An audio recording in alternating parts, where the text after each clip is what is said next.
எல்லாருக்கும் வணக்கம். ஸோ இது வந்து ஒரு ஏதோ ஃபங்க்ஷனுக்கு வந்த மாதிரி இல்லை ஆக்சுவலாக. ஏன்னா எல்லாமே ஃப்ரெண்ட்ஸ் தான் இருக்காங்க இங்கே. மெயினாக பிரதீப், அஸ்வத் மேம்மே எனக்கு ரொம்ப ரொம்ப வருஷமாக தெரியும் மேம். அண்ட் இங்கே இருக்கக்கூடிய எல்லாருக்குமே வந்து ரொம்ப ஃபர்ஸ்ட் ஆஃப் ஆல் மை வணக்கம். சாரி, அவ்வளோவா ஃப்ளோவில் வராது, ஸோ அட்ஜஸ்ட் பண்ணிக்கோங்க. பிரதீப் கூட நான் ஒர்க் பண்ணிட்டுருக்கேன். நாங்களும் ஒரு படம் பண்ணிகிட்ருக்கோம்.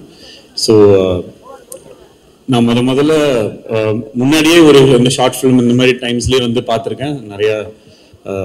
அப்புறம் கோமழி ஆகட்டும், அதுக்கு அடுத்த ஃபில்ம் ஆகட்டும், எல்லாமே பார்த்துருக்கோம். பட் நான் அவர்கிட்ட வந்து ப்ரொஃபஷ்னலாக பேசணுன்ற ஒரு சுச்சுவேஷன் வந்த ஒரு டைம் வந்து என் லைஃபோட ரொம்ப ரொம்ப ஒரு லோ ஃபேஸ் அப்படின்னு சொல்லலாம். அந்த ஒரு டைமில் தான் வந்து நான் முதல்ல அவருக்கு வந்து கால் பண்ணி பேசினேன். அப்போ வந்து அவர் வந்து உடனே எனக்கு வந்து ஒரு மீட்டிங் கொடுத்து என் ஸ்கிரிப்டை கேட்டு அந்த நேரத்தில் நடந்தது தான் அந்த லவ் இன்சூரன்ஸ் கம்பெனின்ற ஒரு ஃபிலிம். அதுக்கு I'm grateful to you for this lifetime, Pradeep.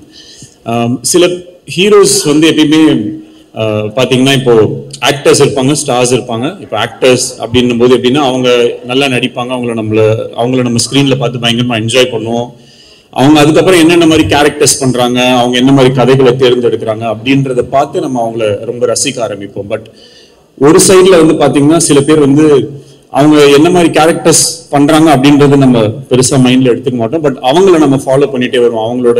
அவங்க நடிக்கிற விதம், அவங்களோட மேனரிசம்ஸ், அவங்களோட இமேஜ், அவங்க போடுற காஸ்டியூம்ஸ்ல இருந்து அவங்க பண்ற சின்ன சின்ன விஷயங்கள், இந்த மாதிரி விஷயங்கள் நம்ம பண்ண வைக்கும் போது அவங்க ஆட்டோமேட்டிக்கா நம்ம வந்து அவங்கள ஜஸ்ட் சும்மா அவங்கள ஃபாலோ பண்ணாம அவங்களோட ஃபேனா நம்ம மாறுவோம், அவங்களோட ரசிகரா நம்ம மாறுவோம். அந்த மாதிரி நிறைய ரசிகர்கள் சேரும்போது ஒருத்தவங்க ஒரு ஸ்டாரா வந்து மாறுவாங்க.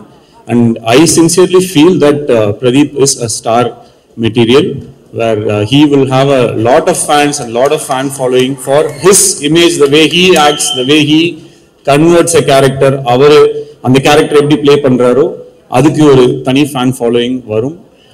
அது இந்த வரப்போற எல்லா ஃபிலிம்ஸுமே அதோட இதாக இருக்கும் அப்படின்னு அதுக்கு ஒரு எக்ஸாம்பிளாக இருக்கும். நான் I sincerely believe that. And Ashwath சொல்லணும்னா நான் என் ஸ்கிரிப்ட் டைமில் கூட நான் நிறையா அஸ்வத்தோடு டிஸ்கஸ் பண்ணியிருக்கேன். I have very good respect for him because he doesn't have ஒரு ஈகோ அந்த மாதிரி எந்த ஒரு விஷயமே இல்லாமல் he is very easy to talk to. நான் சாங்ஸ் எழுதும்போது கூட ரொம்ப ஃபாஸ்ட்டாக டக்குன்னு வேலை முடிஞ்சிருச்சு.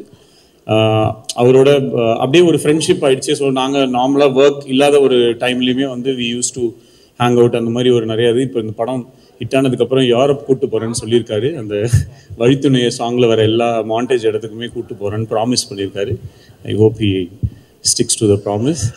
And I wish every one இந்த மூவியில் இருக்கிறவங்கள Kayadu and Anupama, that's a very nice cast. And லியானோட ஒர்க் பண்ணுறது ஐ திங்க் இதுக்கு முன்னாடி ஒரே ஒரு பாட்டு மட்டும் ஒர்க் பண்ணியிருக்கோம்.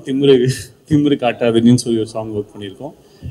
அந்த ஐ ஹாவ் வெரி ஃபாண்ட் மெமரிஸ் அந்த சாங். அப்போது நான் ஒரு வேர்ட் சொன்னால் ஒரு கடைசி வரைக்கும் அந்த வேர்டை வந்து வைக்கவே இல்லை. அட்லீஸ்ட் இப்போ வந்து இந்த பாட்டில் என்னோட வேர்ட்ஸ் எதுவுமே சேஞ்ச் பண்ணாமல் அலோவ் பண்ணதுக்கு தேங்க்யூ ஸோ மச். அது என்ன வேர்டு சார்? இல்லை, நான் சொன்னேன் அந்த திமிரு காட்டாதடி தானே இருந்துச்சு, அது ஃபிலிமு காட்டாதடின்னு வச்சுக்கலாம். அது ஏன் திமிரு அந்த மாதிரிலாம் சொல்லிக்கிட்டு பாவம் அப்படின்னு சொல்லிட்டு இப்படி ஃபிலிம் காட்டாதுன்னு சொல்லி இந்த மாதிரி ஒரு ஸ்டெப்பும் போட்டுக்கலாம் லியான் அப்படின்னு சொன்னேன். ஓகே ப்ரோன்னு சொல்லிட்டு கடைசியில் ஆடியோ ரிலீஸில் தான் தெரிஞ்சது திமிரு காட்டாதுன்னு தான் வச்சாங்கன்னு சொல்லிட்டு. அதை நான் திருப்பி எழுதும்போது ப்ரோ இந்த வாட்டி எந்த வேர்டு மாற்ற மாட்டீங்களன்னா ஒரு நல்ல வேலை எதுவும் மாற்றலை. அப்புறம் லிரிக்ஸ், இந்த படத்தில் லிரிக்ஸ் எழுதும்போது ஜென்ரலாக நான் பாட்டு லிரிக்ஸ் எழுதும்போது I write it from my heart.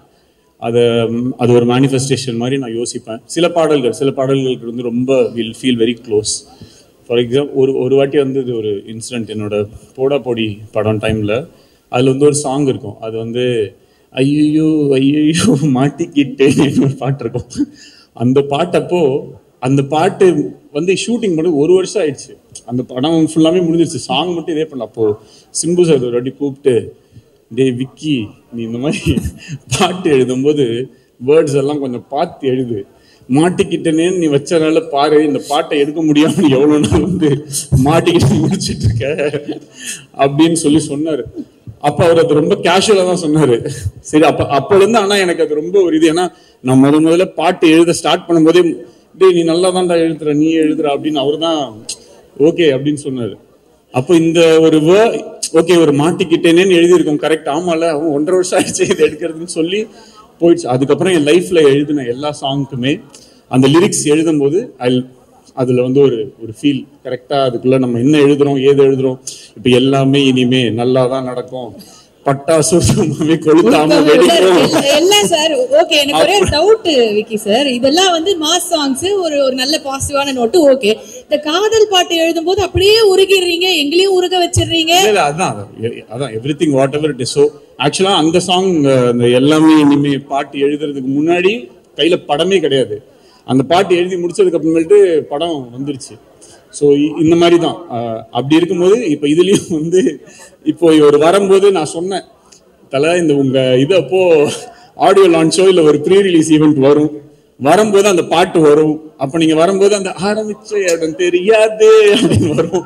அந்த இடத்துல ஏறிவான்னும் போது நீங்க அப்படியே ஏறி வருவீங்க. அப்படின்னு 2 பேரும் ஷேக் ஹேண்ட் கொடுப்போம் அப்படி இப்படின்னு சொல்லி ஒன்று சொல்லிட்டு இருந்தோம்.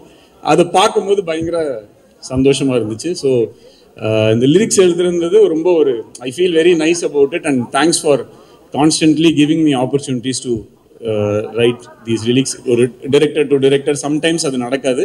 பட் இட்ஸ் வெரி என்ன சொல்றது, it's very sweet of you to give me this opportunity. And I really wish Dragon sure shot கண்டிப்பாக பயங்கர ஒரு பெரிய ஹிட் ஆகும். அதில் ஈவன் ஒரு சின்ன டவுட் கூட இல்லை. ட்ரெய்லர் ஆல்ரெடி வைரலாக போயிட்டு இருக்கு. And I hope everyone watches this film in theatre and all the best.